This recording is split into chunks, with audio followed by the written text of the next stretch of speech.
Jama'a masu kallon mu assalamu alaikum barkanmu da warhaka. Wato ina da babban tambaya kuma wannan tambaya tawa da zan miƙo yau zan miƙo ne ga wato maza. Da fatan kun shirya idan kun shirya ni ma na shirya ina son ku saurare ni da kunnen basira ku gyara zama kuma kowa ya shirya domin ya tofa albarkacin bakinsa. Wato wannan ra'ayinka ne abinda kake ra'ayi shi zaka faɗa.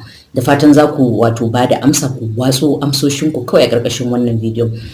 Wato maza da yawa sukan ce ina neman matar aure ko kuma ina neman mace ta gari in aura. To ni tambaya ta anan ga ku shine wace ce mace ta gari? Wace irin mace ce mace ta gari? A'a, mace mai ilimi ce mace ta gari? Doguwa ce mace ta gari? Kyakkyawa ce mace ta gari? Farasal ce mace ta gari? Ko kuma a'a wadda ta iya yanga? Kun gane?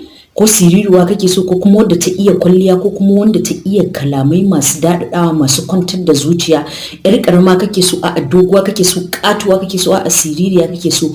Ina son ku bani wato bayani in gane me kuke nufi da mace ta gari, saboda ni ina son in sani.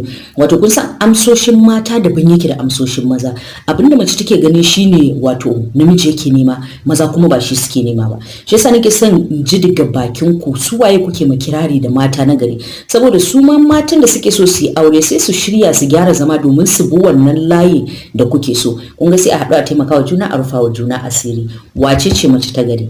Hafsa Zaki sunana kuma anan zan dasa aya insha Allah.